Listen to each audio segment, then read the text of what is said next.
So, welcome to Never Broke Again. I'm Josh. I got Andrew, and our special guest, Mike Boyd Jr., is with us. I believe Mike just got back from the Super Bowl. That's And right. Yeah. So he was at the Super Bowl. He is the artist relations and music strategy for Gary Vaynerchuk and VaynerMedia. And he's going to talk about the skills that he's learned to ensure that Mike never goes broke again. So thanks for hopping on, Mike. How was the Super Bowl? It was really great. Did you watch the game? I watched everything past the halftime show, then I fell asleep. Okay. Yeah, that makes sense. That's normal. But yeah, I was at the actual game, so it was exciting. I was rooting for the LA Rams. I'm from St. Louis, so they used to be they were LA, then St. Louis, then they're back in LA. So I'm happy for them. But I was with Snoop Dogg out there, and we were in the studio the night before. So we were watching the LA Lakers game and all that. So I had to root for LA, man. Why not? And when we were at the game, every time they did something good, I stood up. But yeah, the halftime show was the best part for me. It's pretty amazing to see those guys and girls not have to censor their music and be able to really express themselves. And in their hometown, for the most of them are from LA, and it was pretty beautiful. I loved it. What were you doing with Snoop Dogg in the studio the night before the Super Bowl? Yeah, we were talking business. I don't know if you saw, but he's going to be part of Gary V's VCon in May. Oh, nice. What is that? Yeah, VCon is an NFT conference, but it's more than just there's a lot more going on than when you hear the word conference. It's music performances, TED Talks, style talks, roundtables. There's going to be some cool stuff. I don't know if everything's been announced, but there's going to be a lot to do, similar to Complex Con, meets South by Southwest, meets TED Talks, meets, any conference you ever been to. It's a lot going on. It's going to be a lot of fun. And you have to own Gary's NFT to get in. So it's going to be a really good crowd. It's going to be fun. I've been telling a lot of these musicians, don't just come, perform, and leave. If you're okay with it, walk into the crowd and meet some people, It's pretty cool. So, where do you fall into all this? What are you working on to make VCon happen? Yeah, I'm booking the artists. And artists who don't want to perform, I'm booking them to speak. So, some of these guys and girls, they want to perform for the crowd. Some of them want to perform and speak, but it's about sharing knowledge. No one's really an NFT expert just yet. It's too new. So, yeah, it's really just having conversations, getting to know each other. And if a musician wants to perform, I do tell those musicians, like I mentioned, but even if you don't want to go in the crowd, I could bring you backstage to meet with these NFT people. That's part of the value. I wouldn't, it's not about the money. Where is VCon? New York? No, it's in Minneapolis, Minnesota, where it's in the same stadium where the Vikings play football. Okay. What made you guys put it there? I know Gary did it for a number of reasons, and I can't speak to all those because I wasn't there when he made the decision, but I know it's cool to me that he's going to a city that doesn't always get stuff like this and putting a spotlight on the local community too. So I think it's amazing, because he could have done it in New York, but people in the Midwest where I'm from don't always get those opportunities to go to stuff like this, And how did you get into all the music stuff, Mike? How did all this happen? Yeah,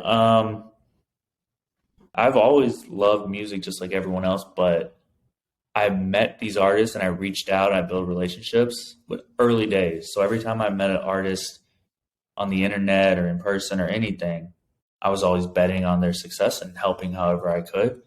And so they liked that. They remembered me because, a lot of times early on, not everyone believes in the artist. And when they meet someone who does believe, they remember that, I put together some of these artists' first music videos that really became popular. I talked to a lot of these artists about social media, gave them tips. Some of these young artists, I'm giving them brand deals where they're making money and gaining exposure. So I've been doing that for 13 years. And that's why when we were just in LA, we were able to it was a busy weekend, but we were able to fit in a lot of good time with these established artists and emerging. So where did you start? So 13 years is out of college, or did you go to college? Yeah. Okay. 13 years is out of college, but in college, I was able to find my way into a situation where I was working with Warner Music Group. Okay. So I was in the music scene a little bit, and then in high school, listening to music, burning mixed CDs for everyone, all that stuff. So you started at Warner. Were you interning there, or did you get a job there in college? I was a college rep for the city of Boston. Okay. So they paid me. It wasn't just an unpaid internship, but yeah, it wasn't like an entry level salaried job either, Right. So you're in really good so 13, you're 34, about 35, 33. Yeah, that's right. So you're circulating in some big circles, right? Mm-hmm. So what is that 13 years? How did you get to, you're working for Gary Vee, you're his lead on the artist management. How long have you been there? 13 years. You've been there all 13 years? Yeah, off and on. Holy cow. Okay. I went to a different agency. I managed artists. I managed 5 tours. Most of them were with the band Glass Animals, if you heard of them. And back then, 2014, they had a hit, but now they have one of the biggest hits in the world with their Heat Wave song. They're from London. Is that the Heat Waves gonna burn at me? Yeah. Yep. That's them. Yeah, they came to St. Augustine. They love touring the United States. And so I went on those tours across the whole country. We drove every city. And then managed artists, producers, music directors. And then I came back. I came back to work with Gary again. But during that time, whenever he needed something, I was there. I have his back for life. He has mine, So I'm not the type of person who wouldn't help. You know what I mean? He wanted to get the young Jeezy. I didn't even work with VaynerMedia, and I connected him. You know what I mean? I helped connect young Jeezy with Avio and Tequila.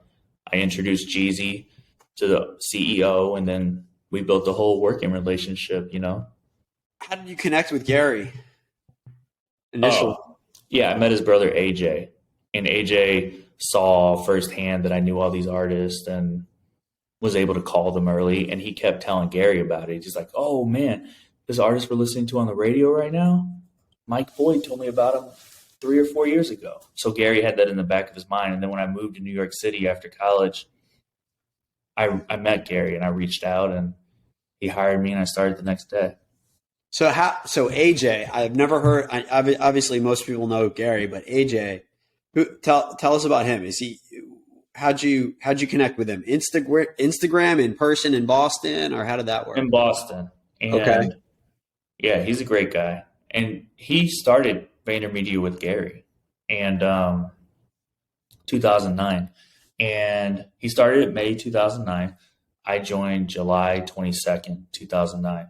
So he's probably started May 19th. So then I joined 2 months and 2 days later, or 3 days later. So, but yeah, AJ is still involved. He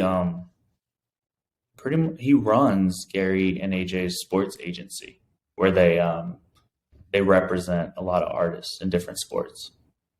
So was he at Boston University, or yeah? He was there with you? Mm-hmm. Okay, cool.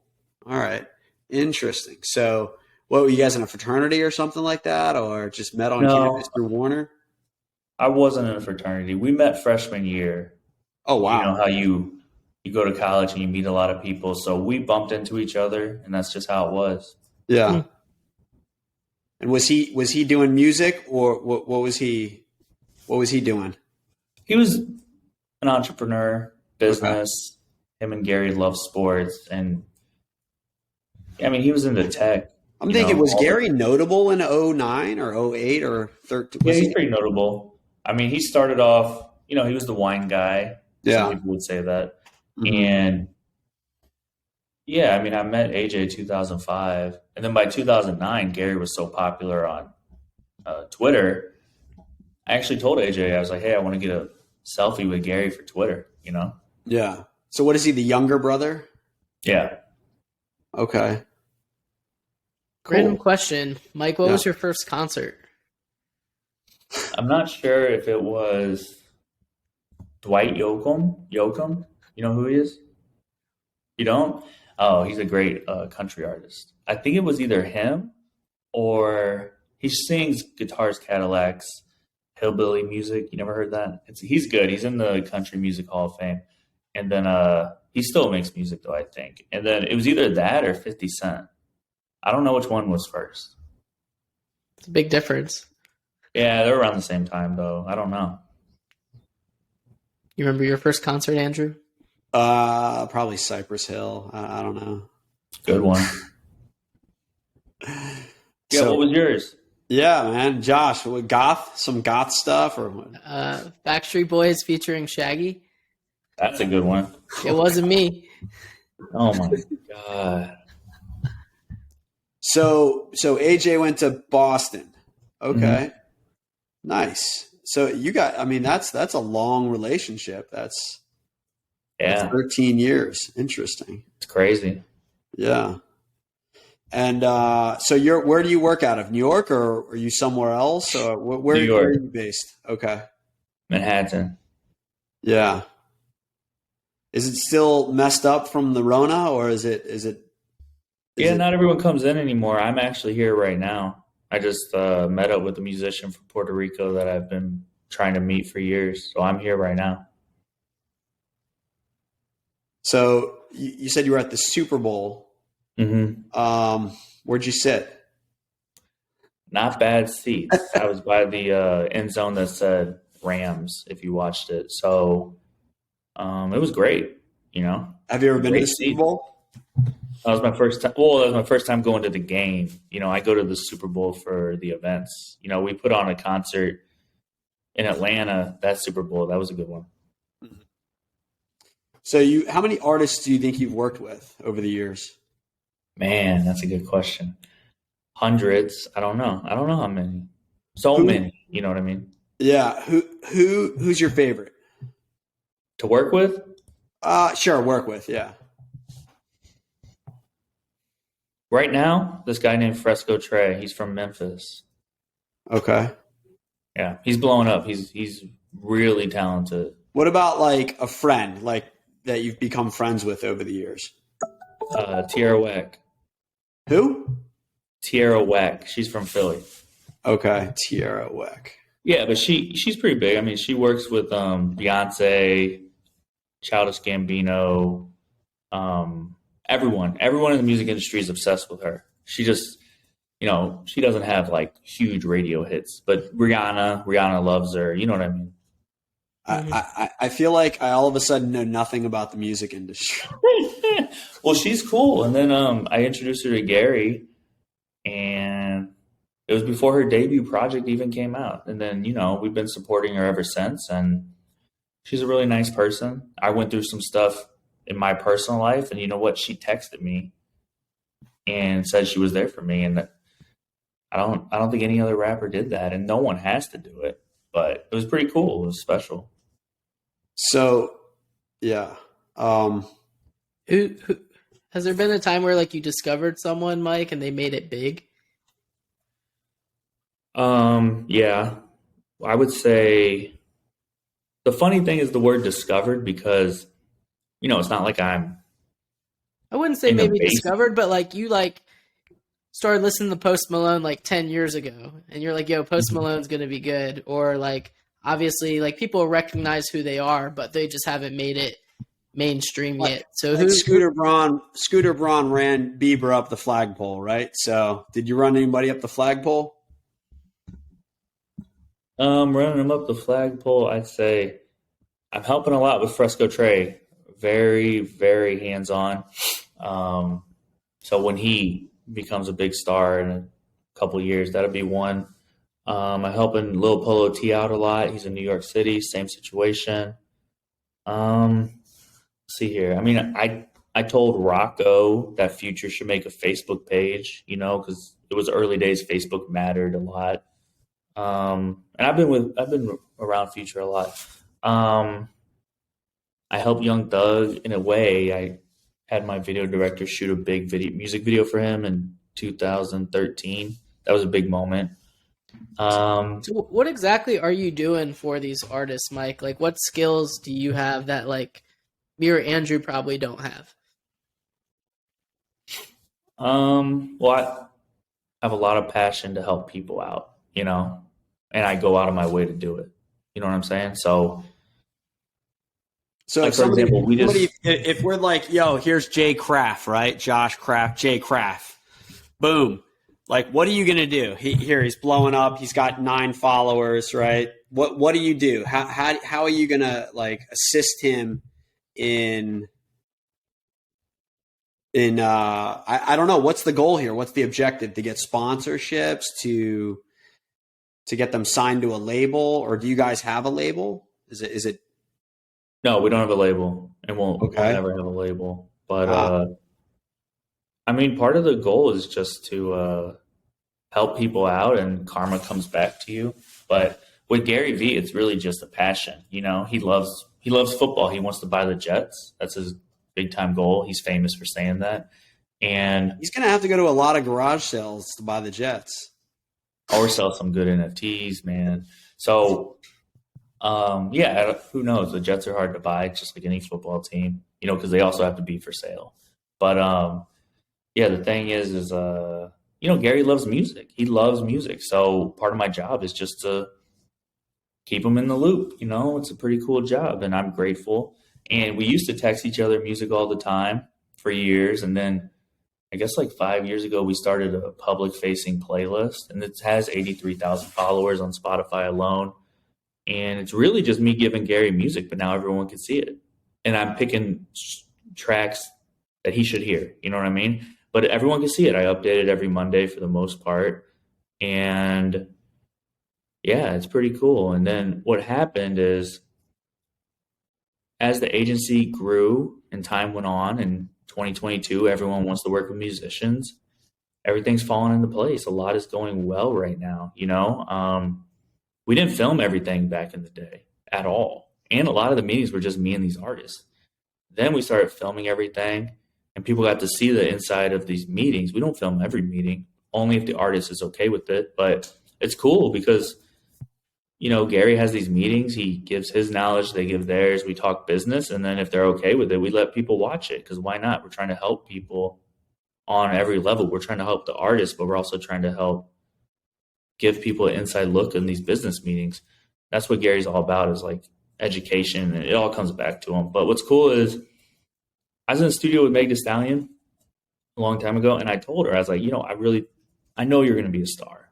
You know what I mean? And she was like, you really think so? You know what I mean? Because like when you're early with people and you see it, you can tell them. And and then later on, I was working on a Super Bowl commercial, and we put her in it. It was her first Super Bowl commercial, So that one came back to us, and she gave us a discount, which was great. She didn't have to, but she did. Like Tierra Wax, she's always down to work with us.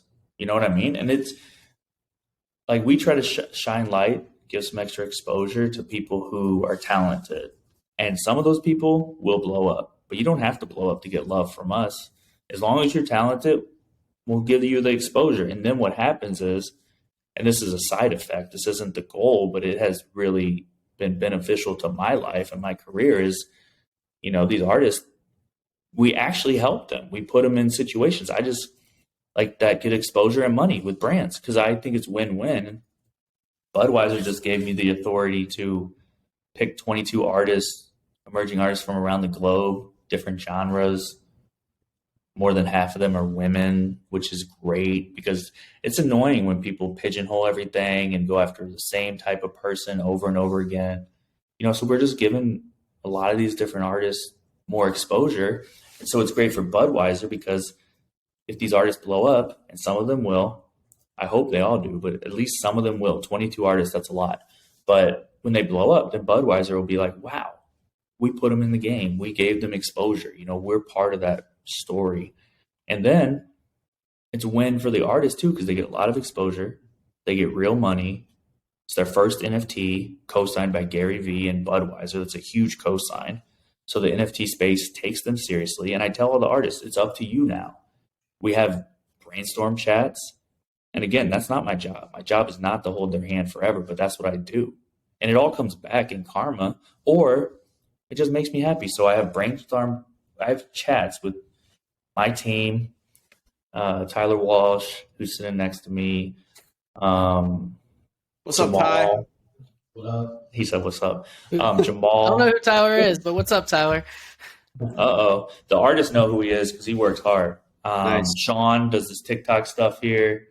We have a whole team, but Emily does the podcast with us that we put on pause.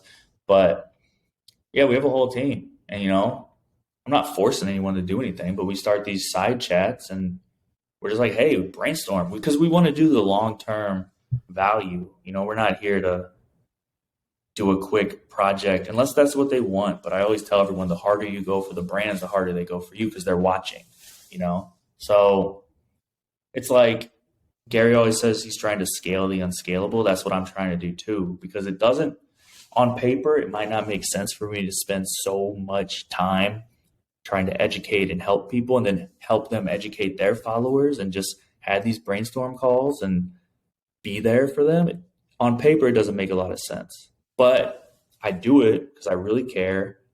I think I was giving a talk with Gary about these artists and I teared up because I told Gary, I said, this is probably the greatest thing we've ever done. Something he'll text me. He'll be like, yo, we did it. It's like, we did what we always wanted to do. We're putting money in people's pockets that we believe in. So it's, believe it or not, that is the goal. But it all comes back. We're an ad agency. So some of those artists I put in the Budweiser campaign, I guarantee you never heard of them and you might never ever hear of them. But I believe in them. So it was a great opportunity. They made money and they got exposure. And they're talented. One girl, Satoma, out in LA, she plays the guitar. She plays a lot of instruments. She's great at TikTok. I feel like she deserves a good shot, and I could help. Yeah. So, I mean, business wise, you obviously sound like you love what you do, right? You're passionate. It's all relationship based. That's good, and that worked out for you. And but it's also law of numbers here. It seems like, you got to make a lot of bets, right? Like stocks, Josh, right?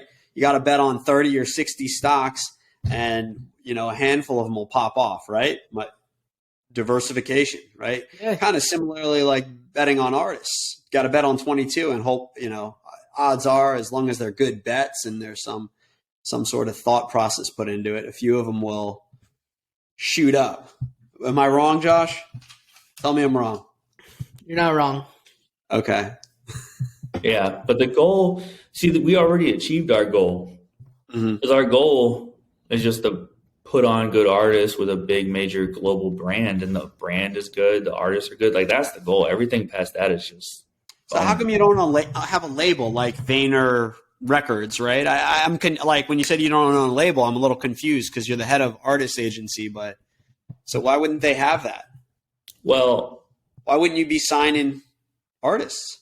Well, yeah, I'm sure there's a lot of reasons within the company because this is an ad agency, and I think my role is very unique at an ad agency. But my biggest reason, because it would happen if I really wanted it to, but it would probably be separate than the agency altogether. But the reason I don't do it is because when we show love and help people, it's all positive. It all comes back. It's karma. But the second you sign an artist, you're responsible for their career now. So we would go from supporting, helping. We don't need their money. We don't want a cut of your money. When we make these custom songs now, the artists put it on their Spotify. They get the streaming. They put it on their YouTube. We don't want your money. So it's like a record label, the upside, in my opinion, would be like making money, being part of the story, all that stuff. But I'm already part of the story and we don't need their money. So it's like the downside though. If I signed an artist, if I was like, yo, Gary, this is the hottest artist. I believe in them 100%. Well, you're a little bit more responsible for their success. Exactly. And if they don't blow up, we're blamed for the failure. Don't you want to be responsible for their success? Yes, but only responsible for doing my part. I don't want to be responsible for everything. You know what I mean? There's not a lot of upside for us. Like I said, we don't need their money. We're already helping. But here's the thing too, in the music industry, if we weren't able to give them enough time that they deserved and they felt like they deserved. You know, you see it all the time. People get angry. They go on Twitter. They're like, you ruined my life. I should have never signed you. There's just so much downside. And we don't ever want to hurt someone's career anyway. Like we say, go work with the major labels if you want to. Like we're just here to help. Do business talks, put you in brand deals, which is obviously win-win for us too. But we're not in the game of, you know, record labels. We're not in that game. Also, we're not, like, we'd have to hire a lot of record label people, you know? It's not like me and Gary know how to run a label ourselves, you know? Well, it sounds like you might. I mean, I might, but you know what I'm saying? It's like, it's work, and I already have a job. You know what I'm saying? So when you say ad agency, so the goal is to give them exposure, new emerging artists exposure, and connect them with brand deals. Is that the goal? Yeah. But I mean, that's my goal. Yeah. You know, you could be someone working at an ad agency and have a different goal, but that's my goal. And we don't just do public facing brand deals. We do some custom music for TikTok where the artist is more just making the music. They're not really out there like that. We could connect artists with brands in a lot of ways. But yeah, that's what I'm trying to do. And the part that is unique to me potentially is trying to help. You know, I don't think anyone has to help, you know, like maybe an agency is just like, hey, here's a deal, take it or leave it. But I go further than that, you know. What artists do you think you've helped the most? Fresco Trey. So what did you do? What happened with him that made you think that? I just connected him to a lot of people. I believed in him, right? So I went out on a limb because I knew how talented he was. Because, see, I couldn't connect him with people if he wasn't good, right? Because then it would be weird. People would be like, why are you doing this? Why are you trying to trick me into working with someone? So he's good. So when he went to Atlanta, I connected him with this producer, Zaytoven, who's a big deal down there. And in rap in general, hip hop, he's a very big deal. So I connected him with Zaytoven. They made some music. They filmed it. We have a publication here, online publication. We posted about it.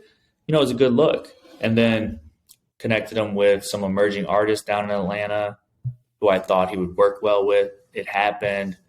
He did his part, you know. It's like it wasn't just me, but I was helping.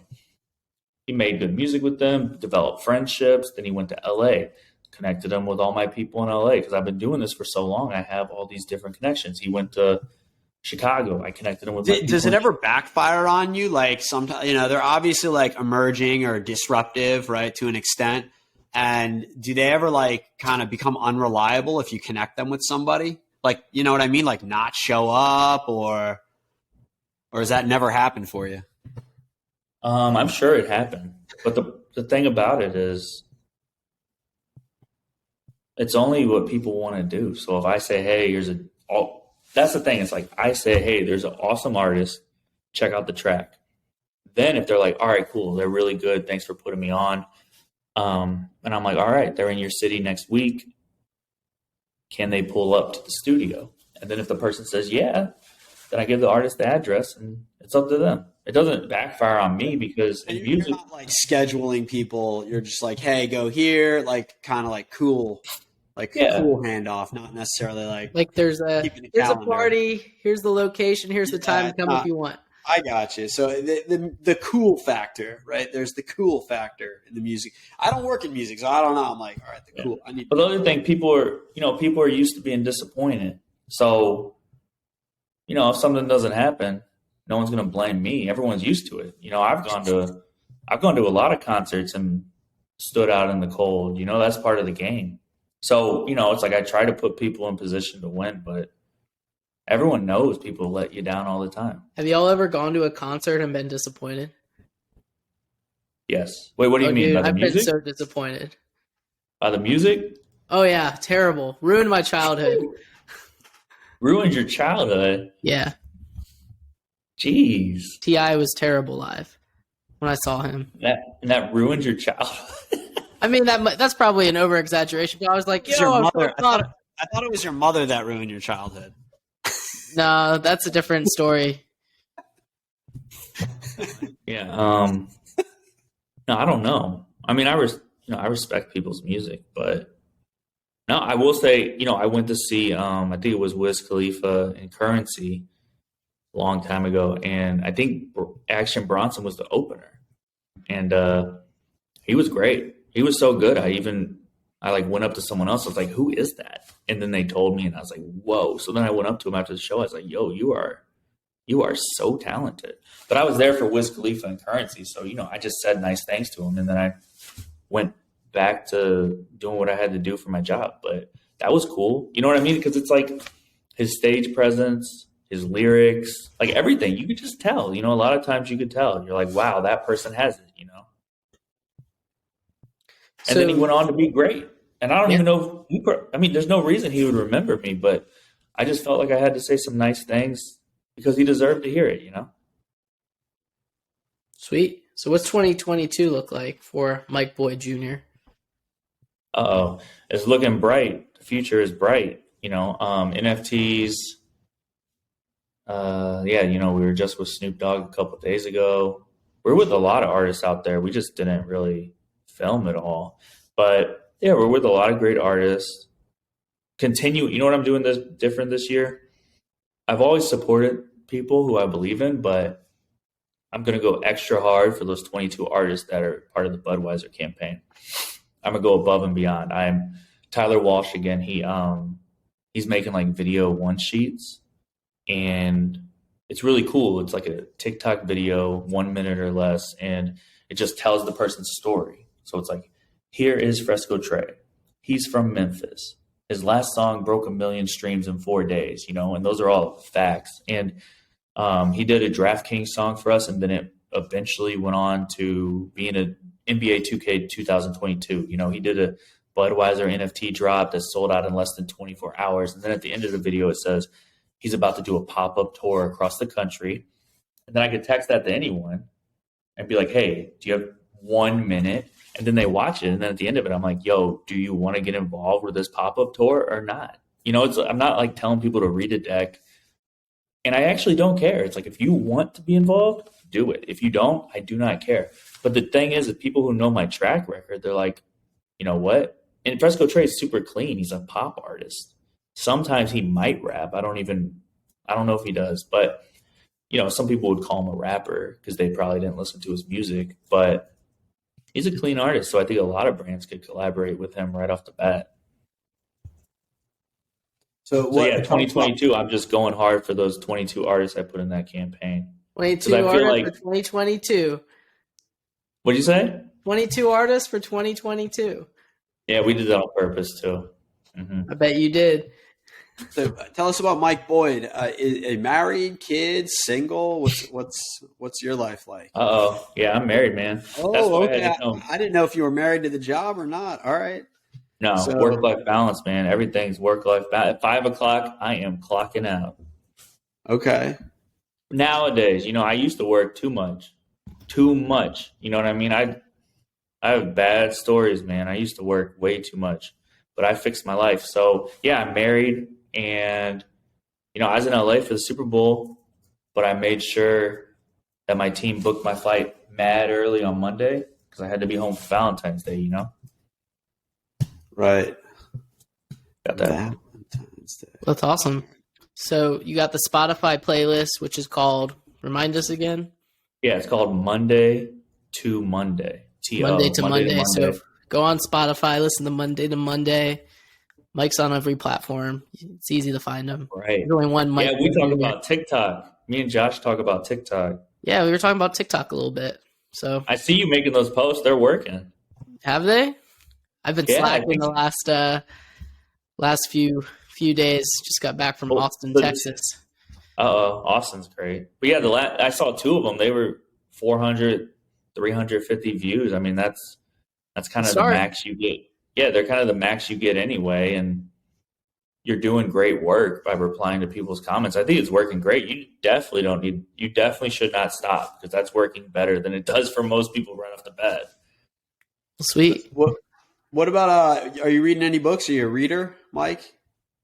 Yeah, now that I really go hard for work-life balance, I am. I had a book in this bag where I brought my computer to work today. I took it out because I knew I wasn't going to read at work. But yeah, I have a Harvard business work-life balance book. I could Google it if you need if you need the name. But I bought it at Borders, I think. No, I bought it in the mall. And it's like Harvard Business Review, Work-Life Balance. It's pretty great book. And then I have Dave Grohl, his book about his life. But I don't want to take on too many books at one time. I gotta focus. Okay. What about, have you had any adversities in your life? Tell us about Mike. Mike, have you had any adversities? Been sued or in a car accident or bankrupt or? Tell us sure. Okay. I'm sure that happened, but I don't know. I don't think about it, man. I think about the future. But yeah, when I was in college, I had 6 jobs at the same time, senior year. So graduating was a good 6 feeling. jobs? They're all related. You know what I mean? Like I was the Warner Music college rep, as the Microsoft college rep. I promoted nightclubs and bars, but I also managed the DJ who would perform at the nightclubs and bars. I worked at the front desk of the school so that I could have the whole scholarship financial aid packet. I did all that stuff. And then I saved up a lot of cash in a drawer, rubber bands in a drawer. How much was in the drawer? $3,000. And that's stacking it in college. I know. You can have a great night in college for like $72. What? You can have a great night out in college for like $72. I Yeah. used to joke I'd go out, I'd come back with more money than I left with. You robbed people? No, I mean, we knew all the bartenders, all the bouncers. We ran the bars in Tampa. So yeah, I'm just joking. That was a joke. No, we didn't rob people. Oh, Jesus. All right. But yeah, and then I took that $3,000 and I took a Chinatown bus. It goes from Chinatown to Chinatown. That's why they say that. So Boston, Chinatown, all the way down to New York City, Chinatown. And then there's this place in Brooklyn Heights, which is a really nice neighborhood.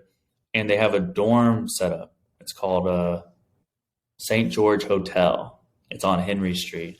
And so what I did, I don't know if I lied or not, but I probably did. And I told them, they thought I was a student, because if you're a student, you get to live there, but you have to be a student. So I guess I said I was a student, and then I paid in cash, and they let me stay there for 2 or 3 months. I forget. It wasn't the greatest place. There was no bathroom. The bathroom was in the hallway. It's 3 people in a room, concrete floor, all that stuff. And anyway, I lived there for a little bit. Then I met Gary and worked for him. And then the day, I found an apartment in Morningside Heights, Manhattan, which is above Upper West Side, right below Harlem. And I had 2 roommates, planned on having 2 roommates. One of them pulled out like a week before, so I had to replace him. And he was my friend. Friend, you know what I mean? So he pulled out. We're still cool. And I forgive people. But yeah, the day I had to pay rent, luckily that was the day I got my first paycheck. So I was able to pay rent, didn't have to leave New York. I moved from Brooklyn Heights, which is a really cool neighborhood in Brooklyn. I moved to Morningside Heights. I moved everything myself in a trash bag on the train. And it took a lot of trips, and trash bags are not the best thing for moving. Where'd you grow up? Oh, St. Louis. Oh, that's right. St. Louis, and then you went to Boston. What are you, Red Sox or Yankees fan at all? No. Either? Cardinals, bro. Cards? Yeah. St. Louis is a baseball city, and they're the second best team if you count World Series wins. Yankees are number 1. Cardinals are number 2. Okay. Yeah. But yeah, that was some adversity, I guess. You know what I mean? Trash bags on the subway back and forth, 20 trips, 30 trips. I count it as a blessing, man. I made it work. I was blessed. When I got that Warner Music Group job, they didn't hire me. I just found out who got the job when I applied. And then I told the person, I was like, hey, let me just help you. I'll do anything you don't want to do. And they let me help them. And I did all the things they didn't want to do. And then when they graduated from Berkeley in Boston, Warner Music Group was like, well, damn, you already do half of the job. We'll just give you the job. And I was like, thanks. Because see, I did it for free for years, I guess, or at least 1 year. You see what I mean? It's a lot of opportunity. I took advantage of the opportunities, and I won that battle. You know what I mean? So I don't even see adversity like that. I mean, if I was in a car crash, like you said, that would be bad. But I was lucky and blessed and given the chance. You know, people believed in me. Someone did. That's cool, man. I believed in me. That's who it was. I believed in me. Hey, you're always betting on other people, Mike. So on their emergence, and I believe in you, Mike. Oh yeah, you know what it was? I was just in LA after the Super Bowl. I went out to eat with Chief Keef's manager and his friends. If you know, Chief Keef you know who he is. Is that Bang Bang? I guess. I don't know. Is that an artist? Yeah, Chief Keef's an artist. He's an artist from Chicago, and he lives, whatever. But I went out to eat with his manager, and we were talking about tons of stuff, streaming our favorite TV shows, all that stuff. And we were laughing and having fun. But then he had a funny question that he asked everyone about what we thought our quote unquote superpower was. I brought some people. He had like 10 people with him, and we all tried to get to know each other. But anyway, when it was my turn, I told him what I do believe I do is I see potential in people, and then I help them however I can. I help them get there. And that's because, that's like what I did for me. I knew what I could do, and then I did it. So I'm trying to just help people, like Fresco Trey. I know what he could do. I know what he's going to do, but I'm just trying to play my part, I think you need to open a record label. Nah, man. Yeah. MBJ, baby. What's that? MBJ Records. Michael Boyd MBJ. Jr. No, you just partner with Gary or AJ. I already did, man. We're at an agency. I'm loving life. The ad agency, ad agencies are more fun than record labels. When I was in LA, I bumped into a lot of record label people, obviously, and I got them into parties with Drake and all that. And they told me, they're like, yo, they were like, I really like your job. And I was like, secretly, I was like, I always wanted to work at a record label. They just wouldn't hire me. But now in 2022, I'm doing good. But the thing is, I'm working at an ad agency. This is amazing. This is a dream come true. I don't need anything else. I'm doing what I want to do, That's awesome, man. Well, Mike, thanks again for hopping on the podcast. What do you got going on the rest of today? There's an artist from Dubai in town who's like a sculptor. I'm going to go meet him. I was asked to go meet him, so I'm going to just hang out with him for a little bit. And then I got to go home, work-life balance. I have a wife, got to go home. And, I'm pretty happy. Because this artist I met from Puerto Rico, his name's Eladio. I'll put up his stuff later. He's amazing. So I've been trying to meet him for like 4 years. And we finally met. I interviewed him, introduced him to the team. We talked TikTok. We talked NFTs. And then I interviewed him about his music, different songs I like. And, pretty successful day. I'm going to go to lunch with Tyler Walsh. That's a blessing. Tyler Walsh. Yeah. I was going to eat Taco Bell? No, I'm just joking. I don't know. Anywhere that's nice enough for this man. But, let's see here. Oh, I know what I was going to say. Look, here's the truth. I sell people what they want, okay? And that's why I'll never go broke again, like your first question, because I figure out what people want and I give it to them. It's as simple as that, People want music. I find the musicians they're going to like, and I help them get out there. You know what I mean? And that's why I'll never go broke, because I do believe I could sell anything. You know what I mean? I know it's a funny thing. E40 said I could sell salt to a slug. And that's funny because, salt's is not what a slug wants. But what I'm saying is, I tell these artists all the time, they're like, why aren't I more popular? Why don't people buy my singles? You know what I mean? Like how you said, Josh could be a rapper with 9 followers. The first thing I tell them is figure out what these people want from you or quit. You know what I mean? And if you don't want to quit, keep figuring it out and give them what they want from you, because that's the whole point. If you're not making something people want, then why are you crying about them not buying it? You know what I mean? Like, would I cry if I was selling cookies and no one bought my cookies because they taste horrible? Like, am I going to be like, oh man, I spent so much time on these cookies, no one bought them, and cry my eyes out? It's like, that's the real world, man. If no one wants what you're selling, sell something else, or just give up, or be happy that you're making what you want. If your goal is to make what you want, if you're like, hey, I'm going to rap about flowers all day long and I'm the best rapper about flowers and I'm so happy and I got to perform at my local coffee shop, then you won. But if your goal is to make money, you just have to understand the world. No one owes you anything. So the world works. That's why the world works, is because the market decides the value.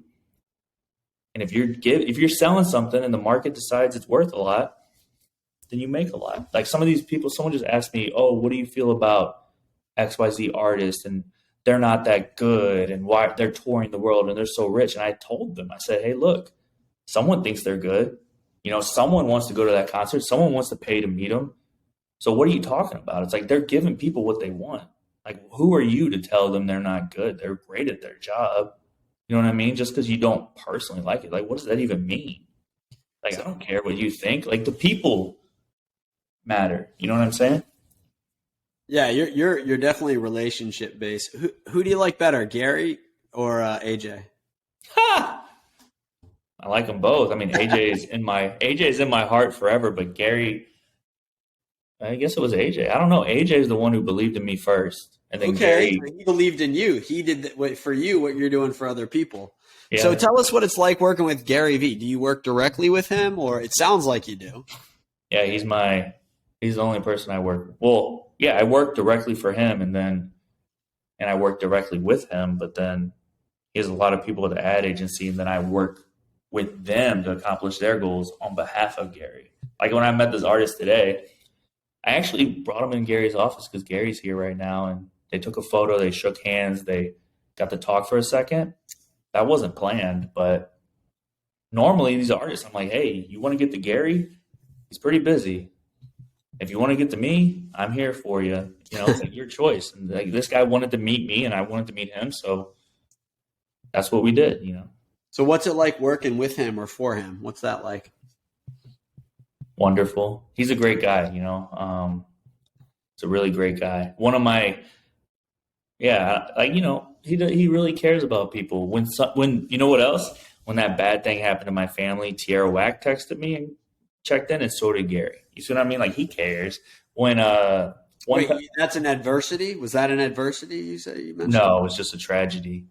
But well, I'm gonna have to look up the difference here. Yeah, you know what I'm saying. But I don't remember. Oh yeah, I know what happened. This is a different example. My cousin was hunting in Missouri, fell out of a tree. You know what? I'm not going to go into all the details, but it was another big tragedy, and he gave people in my family some money to get through it. Because it was one of those things where they probably made a GoFundMe because it was such a tragedy, back to back tragedies in these people's lives. Who are my cousins, and he donated. He's a great guy, and he believes in me. He put me in the position to win, and I took it from there. Why do you think he's so followed? Why do you think he has like the V? What is it called? The V Crew or V? Got some sort of name. V Friends? That's his NFT. Yeah. Okay. Why do you think he's so followed? What do you think it is? Yeah, it's the same thing I tell all these artists. He's just listening and giving people what they want. He's not for everyone, but the people who love him, he's listening to them and giving them what they want. And he's educating them. He educated people on NFTs for 3 months before he dropped it. And he did that on purpose so that they would be able to buy it. He didn't want to be like, hey, I dropped an NFT and you can't have it. He said, buy a wallet or make a wallet. If you have money to buy ETH, do it. And he always says this is a dangerous game if you are playing with more money than you have to lose. He's like, be realistic.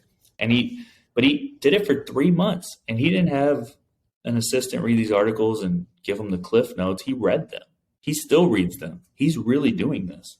So, and he's leading by example on the education part. He's telling people, be careful with your money, but he's just sharing his knowledge, and his knowledge is firsthand. He learned it himself, you see? So he's not preaching. He's not like, hey, I read a book and let me tell you about it. He's like, I did these things and you could do them too. And if if you want to hear my story, go ahead and hear it. That's what he's doing. He's not forcing anybody to do anything. It worked. And he's been doing it for a very long time. I mean, he's been doing this forever. So it's like, it worked for him because he never gave up. I've been doing this interview stuff, meeting with artists for, I guess, over 13 years now. And, I was in the studio with Snoop Dogg a couple of days ago before he performed at the Superbowl the night before. But I didn't start there. You know what I mean? I used to go to interviews. No one, I went there by myself. Gary wasn't this famous, humongous person. And I was just like, hey, I'll interview you. And then I went to sometimes I'd wait in the cold like 3 hours. And sometimes I'd get the interview and sometimes I just wouldn't. Or, you know what I did a lot? I would get really good interviews. I had the best questions.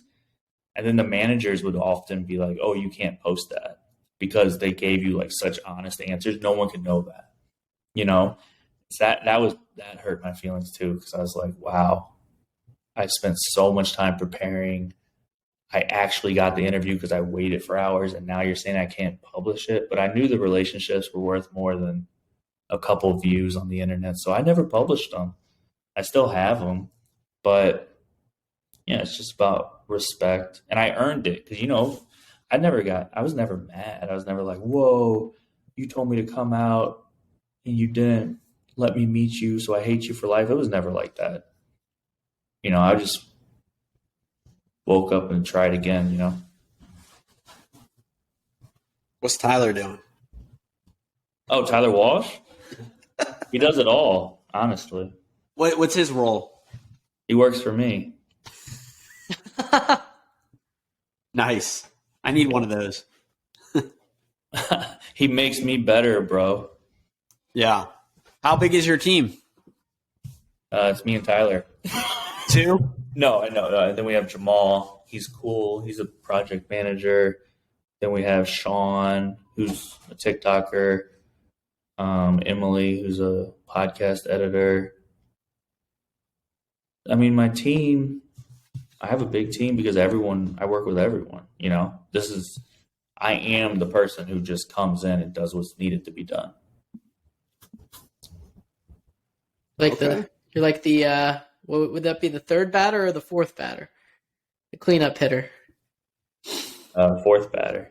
Fourth batter. Right? I'll be the fourth batter. What how does this baseball related? Well, he comes up and cleans that out, baby. Clears the bases. So who sets him up? Okay. Tyler's leadoff? Is he first up? Thank God we don't play baseball. I don't know. Got it. Well, sweet Mike, we know you got to go to lunch with the famous Tyler Walsh, so we won't hold you up. But thanks for coming on, talking about Spotify, what VCon in Minneapolis, and how you were hanging with Snoop out in LA for the Super Bowl. Pretty cool stuff, man. Hell yeah. We're supposed to meet with NBA YoungBoy, who I know has maybe heard your podcast. So anyway, yeah, to wrap it up, man, recap. If you're listening to people and giving them what they want, how could you go broke again? Mm-hmm. Yeah. So is YoungBoy how's he doing? I don't know. Last I heard, he was on house arrest. Yeah, I don't know. I wasn't there. Well, I know he's popular, so hope he's doing well. I hope so. I don't know, Sweet. man. Thanks again, and we're all good. So.